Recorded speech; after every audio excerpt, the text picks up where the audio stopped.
My first guest tonight won a Golden Globe for a role in the acclaimed HBO series 6 Feet Under. The show has its series finale this Sunday. Take a look at this. Why are you doing this? All I am doing is taking my daughter home. After you left her here like a bag of garbage. Ruth, I left her with you because it was the most responsible thing that I could think of doing at the time. I never left my children, Brenda. I never left them for a second. I wouldn't. I couldn't. Nate Maggie the night before he died. That's not true. Yes, it is. It is true, Ruth. It's as true as anything you know. Please welcome Rachel Griffiths, everybody.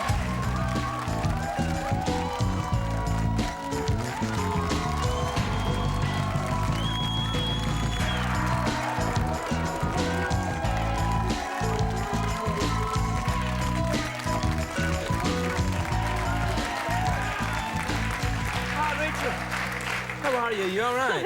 I'm a little sleepy, but You're a little sleepy? Yeah. You've just had a baby, haven't you? Just had a baby. Not tonight. Yeah. Just tonight? Yeah. Just left her at, 6 weeks ago. 6 weeks ago? Oh, my God. Yeah. It's kind of scary doing a talk show because it's really hard to string, like, a sentence together. Tell me about it, girl. I don't think, when my son was born, I don't think I left the house for about six weeks. Is this your first time out? I think that's really smart. No, I had her on the Thursday, and the 6 Feet Under wrap party was the Saturday night, and I was really desperate to go because, you know, it's 5 years, it's the end of the show, yeah. And I felt great, so we went along. Well, that's nice. Yeah, You took your... I took her, and everybody had been seeing her grow, so... That's nice. Yeah, the Griffiths were like, haven't you had that baby yet? Have you had that baby? Oh, wow, and they... And they're like, is that baby? Oh, my God. Yeah. It's nice. Yeah. I like that. 5 years, though, the show's done. 5 years, yeah. What are you going to do now? Are you going to go back to Australia? Are you staying here? A little bit. I'm going back to do some theatre there. I'm just going to do a movie here and just be mum for a few months. And I have a son as well, so... What age is your son? He's 20 months. Oh, my God. So it's all about don't hit the baby. Yeah, it's Irish twins you Yeah. got going on there. Yeah. My God. You got her back in the saddle. My God, that's fast. 2 under 2. Yeah, I didn't really think it through. Yeah. No, it's fun. I think once he realizes that she's going to be a captive audience for him, he's going to be really happy about it. He'll be fine, Yeah. I'm sure. What's your son's name? Banjo. Banjo. Your son's name is Banjo. Yeah. I know, it's a reference that is a little lost on Americans. I thought you as a Brit might Bagpipe, I might know. Bit. Bagpipe, I would understand. Banjo. No, he's our national poet of Australia, is Banjo Patterson. And he wrote Waltzing Matilda. Oh, I love Waltzing yeah, Matilda. You know that song? Oh, Waltz, You'll come out, and then yeah, Swagman jumped your tucker bag. Yeah. Oh, yeah, I know it all. So, yeah, he's like our Walt Whitman, if you like. So it's not such a weird name in Australia. But the night after I read that Gwyneth had Apple, I came into work and I said, okay, guys, I want you to be honest with me. Is me calling Banjo Banjo as weird to you as Apple? And everyone was like, yeah. Yeah. Yeah, but it'll be all right. You get used to it. You know, it suits him, and I'm sure Apple suits Apple. Did you see when because you went through a birth on the show? I did, yeah. And you had to act. How did you feel about? Were you pregnant? I was so pregnant. I was like, you were really pregnant, and you were having a baby. Yeah, I was like 2 weeks off, and I had my midwife there in case, like, you know, my waters broke. Yeah, if you started acting like having a baby, you might... I had a real anaesthetist was playing the anaesthetist. I was like, do you come with your drugs? And he's like, no. I said, oh, well, I can't have the baby then. But yeah, so it was like 2 weeks before, and I did the scene, and everyone was like, wow, that was great. You know, doing the grunting and the pushing and the wailing. And the next day I woke up and I thought, God, I so overacted that scene. Yeah. I was so embarrassed. And then, you know, 2 weeks later, there I am, 2 o'clock in the morning, in labor, screaming Cedar Sinai down. Yeah. And I thought, I so underplayed that scene. Yeah. You know? Yeah.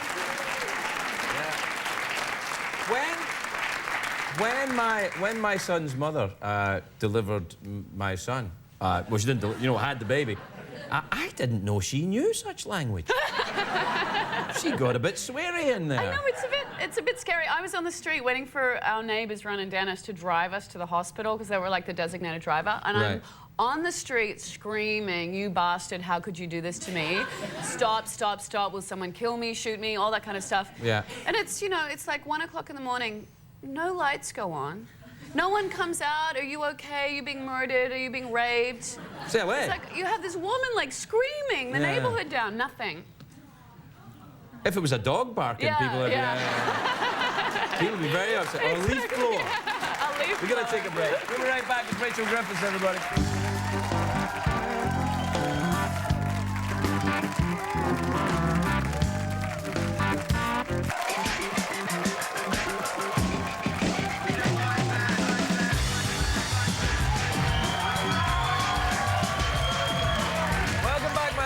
I'm here with Rachel Griffiths. We were just talking about the night that you went to the hospital before the break, and you were having your baby, and you were screaming down the street, and no one came out to help you. Nothing. And then in the break, we got talking, and we found out that you live very close to me. There you go. It's kind of weird, huh? Because one night last week, I heard this woman, I'm like, it's that crazy broad again. Out there screaming and shouting. No, it's funny though, because when we got back from the hospital, there was, you know, we'd be driving and people would go, congratulations. So they obviously heard but didn't want to come out. They're like, oh, you had it. That was me. I knew that you were. It was just someone having a baby. But it's funny living up there. You know, we live in a part of the hills in LA. Can I say that? Yes. Yeah. Well, I'm moving from there because there's no pavements and you can't really walk with your stroller. Sidewalks. We call them sidewalks in America. No sidewalks. Yeah. Exactly. And I figure if a neighborhood has no sidewalks, it's very hard to get to know your neighbors. Yes, it's true. So there I am the other day, and I'm in the front packing because we're moving because I want to go somewhere where there's sidewalks. You want to go to sidewalks? And this car kind of stops, and somebody in the car got a glimpse of me. Mm. And I went, ooh, stalker, and I kind of jumped in the gate. And then I heard the car kind of pull into my driveway a bit. And then I heard my gate open. I'm like, oh my God, they want my autograph. And the gate opens, and it's Minnie Driver. Minnie Driver? And she said, oh, I didn't know you lived here. I live just up the road. She does. She does. Yeah. I know. She does that to me in my driveway all the time. So, hey, it's Minnie Driver. I know. Get out. So we're neighbours, and you never see. If we lived with sidewalks, we would have passed on the stroller. You with your son, me with my son. Well, I brazen it out. I just walk on the road. Yeah. Really? It's America. You're allowed to. You can walk anywhere you like, except someone else's property. You're a big guy, you know. They might see you coming around the corner. Well, what does that mean? I didn't mean like big guy. I meant big guy. Oh no, you. I know what you meant. I didn't. Hey, talking You take it any way you want. Damn right I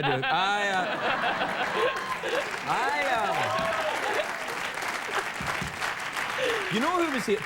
Peter Krause was here a couple of weeks ago. Your co-star on My second husband. Oh, what a lovely man. What a lovely man. Now you and he got pretty hot and heavy on that show, didn't you? Is that kind of awkward? Well, we kind of did, but by the end, you know, like I forgot that I was about to kiss him, and I'd eat a bagel with onion, and we'd be in bed, and I'd be like, oh, sorry, honey. He goes, you did the onion again, didn't you? I'm like, I'm sorry. You know, we were like farting and burping. It was like, we were like an old married couple. It wasn't kind of hot, but it was fun. Yeah, just, you know, keep it lively. Yeah, it's... you got to keep it married. And they say the magic's gone, but it hasn't. No, that's what Peter would say. He'd say, you've just given up, haven't you? You've just given up on this. Isn't it kind of awkward, though? Like, if you do a movie and you do a sex scene with someone, that's it. You're done. You've finished the sex scene. You might practice a bit before, practice a bit afterwards, but that's it. But on 5 years, you at it like knives for years. I mean, that must be weird. Yeah, well, we had a few forays with other people, which kept it interesting, I guess. Your character on the show was a bit dark, actually, wasn't she? She was a bit dark, yeah.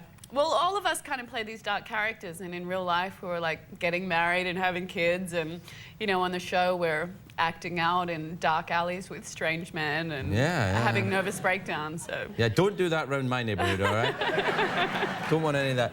You're a lovely girl, and thank you so much for coming in. Rachel Griffiths, everybody. We'll be right back with Tommy Lasorda.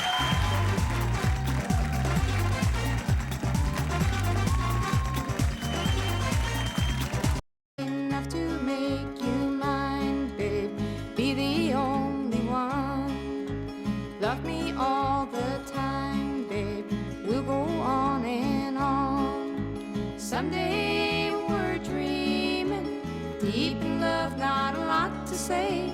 Then we will remember the things we said today.